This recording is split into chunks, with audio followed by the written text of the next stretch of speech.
Lionel Messi's situation at FC Barcelona continues to escalate. Matt Doherty is finally signed for Tottenham Hotspur for a measly fee of £15 million.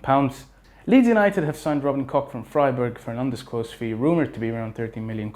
And Gianluigi Donnarumma has been linked with a move away from the San Siro to Chelsea Football Club, and he has been rated at around £40 to £50 million.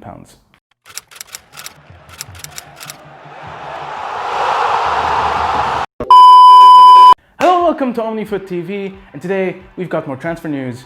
Chelsea being linked with Donnarumma is not particularly surprising, and full disclosure, I am a Chelsea fan, but I don't really know what to think about this move.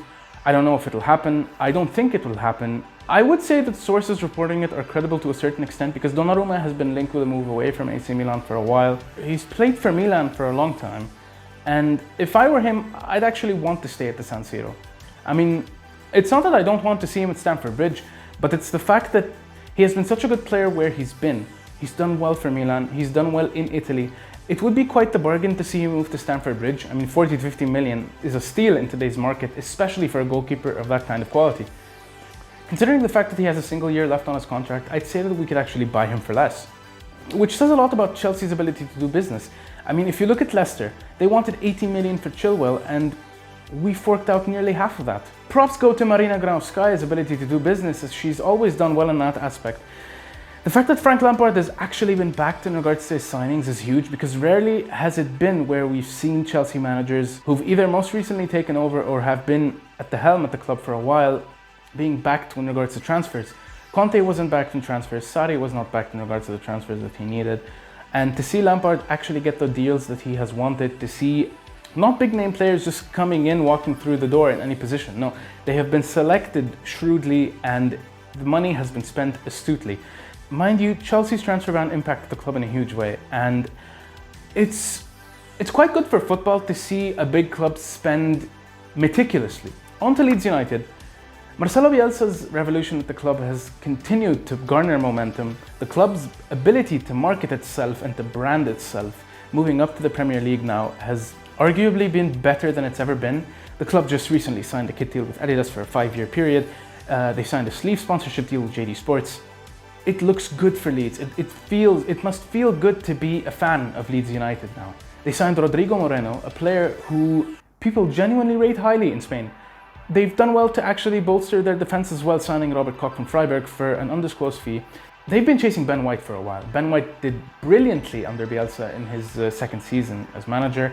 Mind you, Ben White has garnered a lot of attention. Liverpool were reportedly monitoring him. Chelsea were monitoring him. Lampard commented on how good a player he was.